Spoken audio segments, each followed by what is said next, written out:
Hello, I'm Sophie Bryan, and I'm here today to speak to you about my aha moment. You know that moment when all of a sudden something just sits with you, a light bulb goes off, something changes within inside you.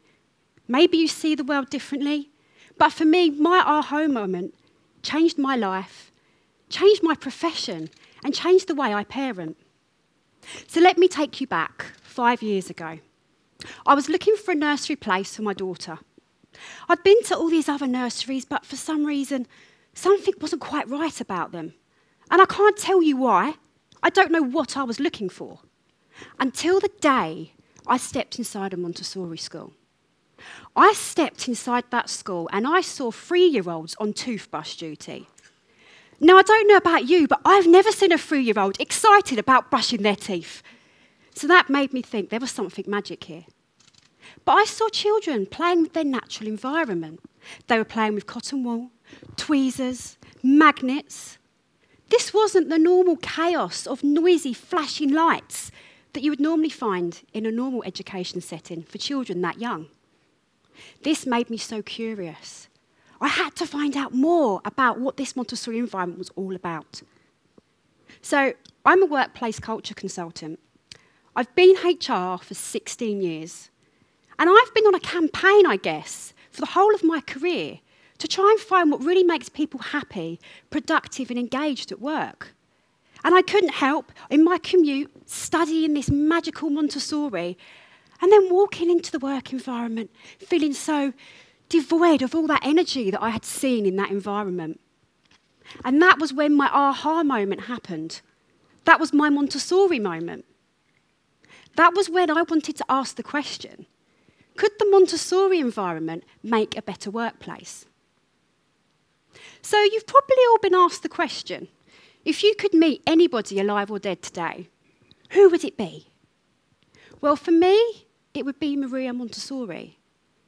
Although those of you who know me really well would know it would be Chris Hemsworth. But let's pretend that I'm not talking about a sexy superhero today, as much as I would like to. I'd like to talk to you today about my superheroine. Maria Montessori was born in the late 1800s, and she was Italy's first female doctor.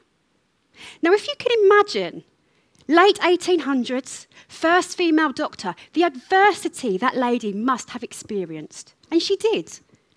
She was segregated from her colleagues. She wasn't allowed to carry out the same experiments as the men. And she was quite often given the unpleasant tasks to do because she was a woman. I think as today we're talking about courage, I feel like Maria Montessori, for me, embodies that. But because of her experiences, when she graduated, she, of course, was given the unpleasant assignments. And one thing she was given was to work with children that were educationally challenged. And, of course, all of her peers said, well, you can't do anything with these children. Go off. Let's see what happens.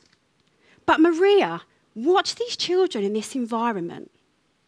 She observed them, and she came to the conclusion that all children have a curious mind.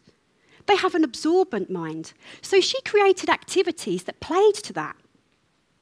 Maria was so successful in this, not only did those children leave her care being able to read and write, they were further ahead than most of the mainstream children. So Maria then went on to create the Casa dei Bambini, the children's house, the first ever Montessori school. And from there, Montessori went global. When she died in 1951, she'd been nominated for 3 Nobel Peace Prizes. Maria Montessori saw in children what the world had yet not seen. And so I couldn't help take some lessons from her and wonder whether I could see something in the workplace that maybe we have not yet really fully seen. So today, I'm going to talk to you about 3 things. I'm going to talk to you about freedom, curiosity, and play. Now, I've said to you that I feel the workplace needs to be better. But what does that truly mean? Well, first of all, there was a study done 2 years ago that stated only 8% of people are fully engaged at work. Fully engaged means they bring their whole self to work.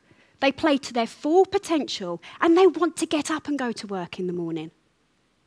That leaves 92% of people going to work just to earn money, just to do the day job and come home again. Or even worse, go to work feeling absolutely miserable about what they do.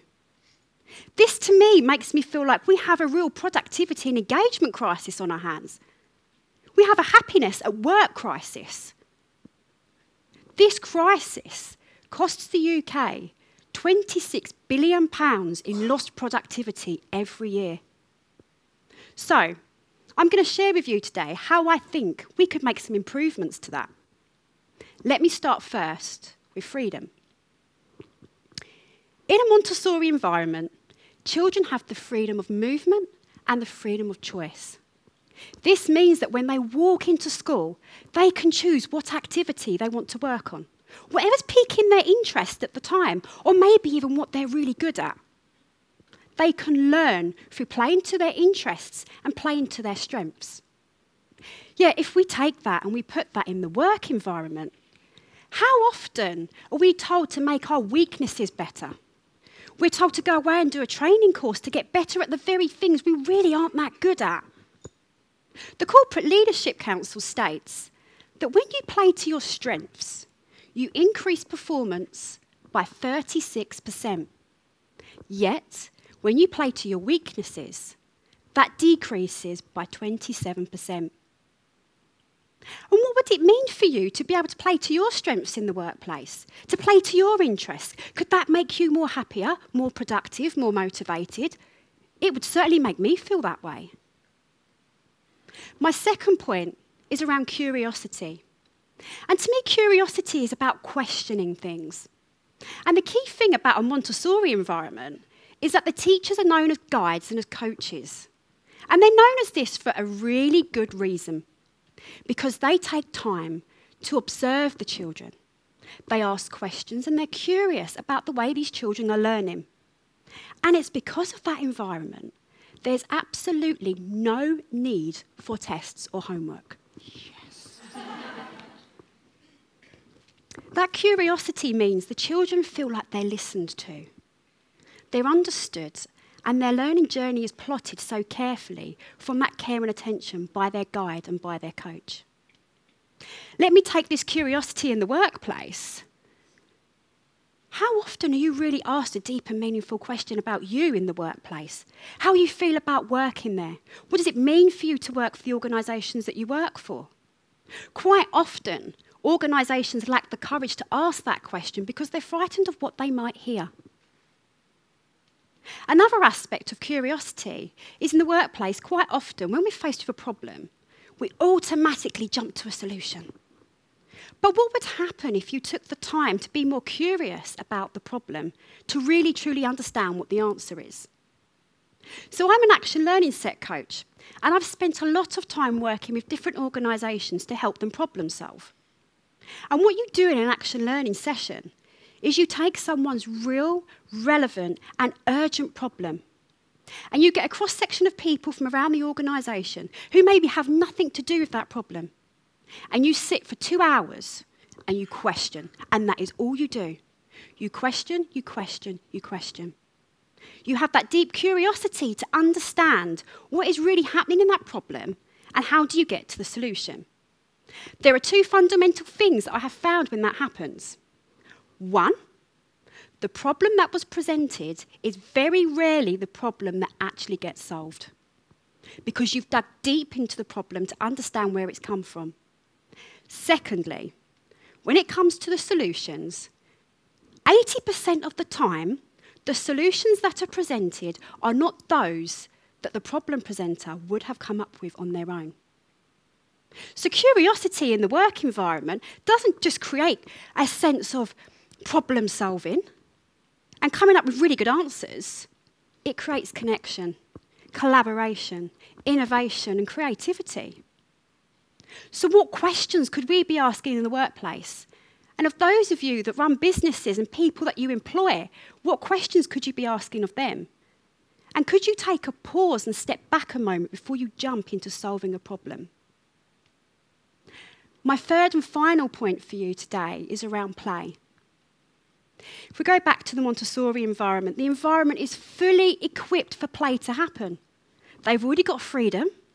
They've already got curiosity. Play naturally happens just because of the environment that they're in. But the classroom, the way it's laid out, the access they have to the objects around them allows play to happen organically. And the key thing about play, in the Montessori environment, all the materials are self-correcting. So it's almost like you want mistakes to happen because that's where the learning comes from. These children aren't chastised for getting it wrong. These children are celebrated for getting it wrong because there's learning in that.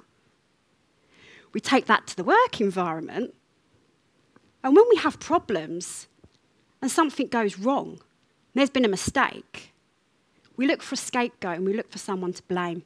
Whose head can we pin this on? It wasn't me. Pass the buck to somebody else. But there's real learning in mistakes, and it's through play is how you create those mistakes and figure out this is the right path and this is the wrong path. Let me share with you an example that I had in an organisation that I worked with previously. We wanted to devise a new 10-year strategy.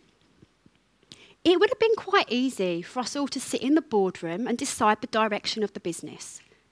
But instead, we took that vision and that mission and gave it to the responsibility of the employees. I gave them a bucket of Lego.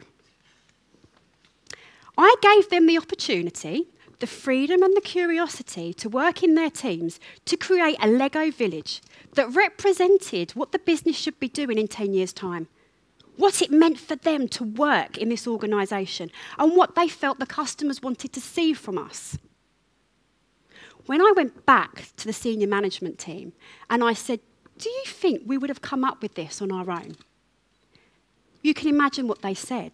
It was unanimous. No, we would never have come up with what our people have given us. What a gift. And even in that play, there was massive mistakes that happened. And in fact, people were getting quite angry over Lego. But those mistakes generated something really phenomenal. So today I've spoken to you about freedom, curiosity and play.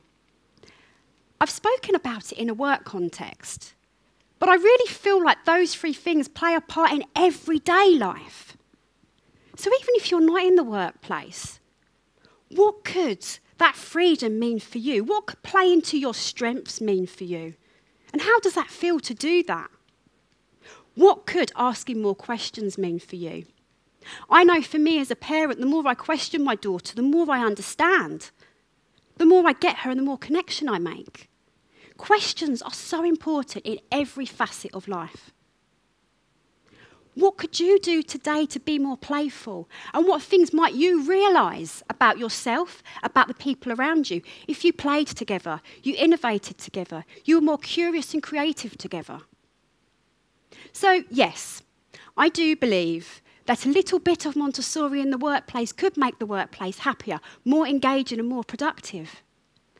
But I also think it has relevance for all of us. I really hope my aha moment has resonated with you in some way. And I hope you have the courage to step forward and maybe ask some of those really difficult questions that maybe you've been holding back on, either in your workplace or outside of it. All that's left for me to say is that could you be a little more Montessori? Thank you.